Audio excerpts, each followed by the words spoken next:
Ahlan wa sahlan teman-teman sekalian. Alhamdulillah kita ketemu kembali di program TTS. Apa TTS? Teka-teki silang? Bukan. TTS itu adalah tanya tentang syariat. Dan alhamdulillah kali ini, tapi ketemu dia lagi. Bosan sebenarnya, pasti dia ada sesuatu yang ingin dia tanyakan sebenarnya. Sepertinya seperti itu, ya nggak? Betul. Tapi sebelumnya Ana jawab salam antum ya. Iya. Salam ente. Assalamualaikum Warahmatullahi wabarakatuh. Masya Allah. Ana senang kesini, terus terang aja. Kenapa? Ada sesuatu ya? Jelas lah, di sini kan insya Allah gudangnya jawaban. Karena Ana selalu bawa pertanyaan gitu. Tapi kayaknya kali ini Ana hanya dengerin aja deh pertanyaannya, kayaknya dari teman-teman Sohib antum banyak. Coba liatin deh. Ya, tadi memang ada pertanyaan masuk dan mungkin ada Ustadz di sini. Ustadz, Assalamualaikum Ustadz. Waalaikumsalam. Ya, ini ada pertanyaan nih yang sudah masuk. Pertanyaannya adalah kenapa sebagian orang ketika dia lewat jembatan atau ketika dia lewat tikungan mesti ngebel, titit. Mending titit, kalau titit gimana? Ntar, kayaknya Ana tergelitik juga. Antum memang di jalan itu cuman antum aja.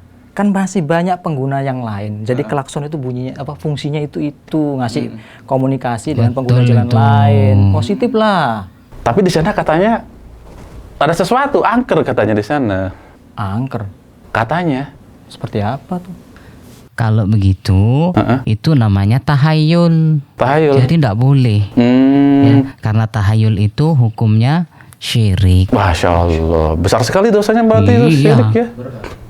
Ringan bagi kita, tapi berat bagi Allah Subhanahu wa Ta'ala. La ilaha illallah. Tapi kalau misalnya kita ngebel, titit untuk untuk memberitahu seorang yang di depan agar hati-hati tuh nggak masalah, Ustaz? Oh, ya nggak apa-apa. Walaupun misalnya di jembatan atau ada pohon besar atau di tikungan, titit untuk memberitahu gitu. Untuk memberitahu orang yang mungkin pengguna jalan lain nggak apa-apa. Iya. Asal nggak ada keyakinan Iya, bahwa di sana ada penunggu gitu ya. Ya, itu namanya tahayul. Masya Allah. Bahasanya itu safety riding atau safety driving. Ya, pakai helm, safety riding. Ya tidak hanya cuma helm lah. Pada saat komunikasi. Iya, kalau gitu mungkin kita tanya Ustadz lain lagi ya, mungkin siapa tahu menguatkan ini. Oh iya, boleh. Masya Allah, jazakallah khairan. Ana telepon ya. Hadal. Iya, Masya Allah. Waalaikumsalam warahmatullahi wabarakatuh.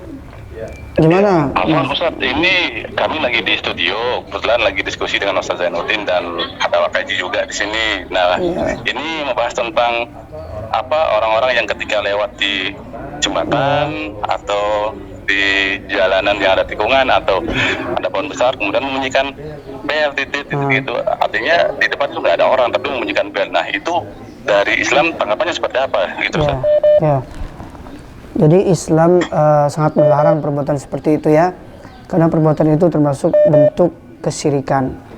Ya, jadi ketika orang lewat di suatu tempat, ya di jalan misalkan, maka Islam mengajarkan sebuah doa agar kita ini dijauhkan dari gangguan setan.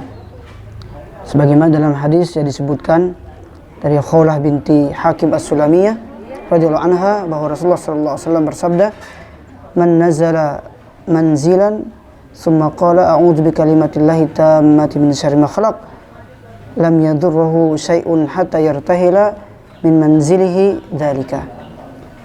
Ya, Rasulullah sallallahu alaihi wasallam bersabda, barang siapa yang singgah di suatu tempat, ya misalkan di jalan atau di rumah yang sepi, ya di tempat yang sepi, kemudian mengucapkan a'udzu bikalimatillahi tammati min syarri ma khalaq. Ya Allah, aku berlindung dengan kalimat Allah Subhanahu wa Ta'ala dari segala gangguan setan, ya. Maka tidak akan ada sesuatu yang mengganggunya sampai dia berpindah dari tempat itu. Ya, ini yang diajarkan oleh Rasulullah SAW ketika kita berada di tengah jalan tanpa harus kita pamit kepada penghuni jalan itu. Ya, ini termasuk perbuatan yang dilarang. Ya, maka itulah yang seharusnya kita baca, doa yang diajarkan oleh Rasulullah SAW.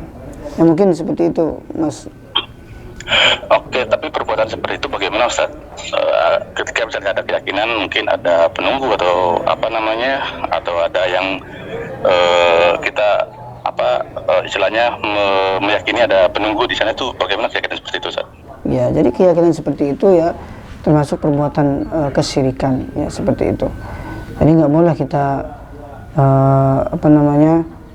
takut ya dengan keyakinan menyembah atau percaya bahwa penunggu itu bisa mendatangkan manfaat atau mudarat kepada kita. Ini takut yang nggak diperbolehkan. Ya, karena dalam penjelasan para ulama, yang namanya takut itu ada dua. Ada yang disebut dengan khauful ibadah, ada yang disebut dengan khaufu at-tabi'i. Al-khaufu at-tabi'i. Khauful ibadah yaitu takut yang disertai dengan pengagungan, disertai dengan ibadah. Sehingga orang itu takut sama penghuni jalan itu sampai dia memberikan sesajen ke jalan itu, kemudian dia ini selalu permisi ke jalan itu. Ini namanya takut khauful ibadah. Ini takut yang mengandung kesyirikan. Yang kedua ada yang disebut dengan al-khaufut tabi'i. Ini takut secara tabiat. Ya, takut seperti ini diperbolehkan di dalam Islam. Karena yang namanya manusia itu ya ada yang punya rasa takut. Tapi dalam takut ini tidak disertai dengan ibadah, tidak disertai dengan pengagungan, dengan ketundukan kepada orang yang dia takuti. Ya, misalkan saya contohkan ketika orang berada di tengah hutan, kemudian dia menemukan singa. Ya, namanya manusia tuh wajar takut. Kemudian dia lari dari singa itu. Atau di tengah jalan tiba-tiba ada yang manggil, orang yang misalkan siapa yang manggil dia, kemudian dia merasa takut, ini wajar. Asalkan tidak disertai dengan ibadah di situ. Maka ini dibolehkan oleh para ulama, bahkan dalam Islam juga boleh, yaitu yang disebut dengan al-khaufu at-tabi'i. Ya, seperti itu. Baik Ustaz, kalau gitu jazakallah khairan Ustaz atas penjelasannya. Semoga yang dijelaskan bisa bermanfaat buat kami semua. Assalamualaikum. Waalaikumsalam warahmatullahi wabarakatuh.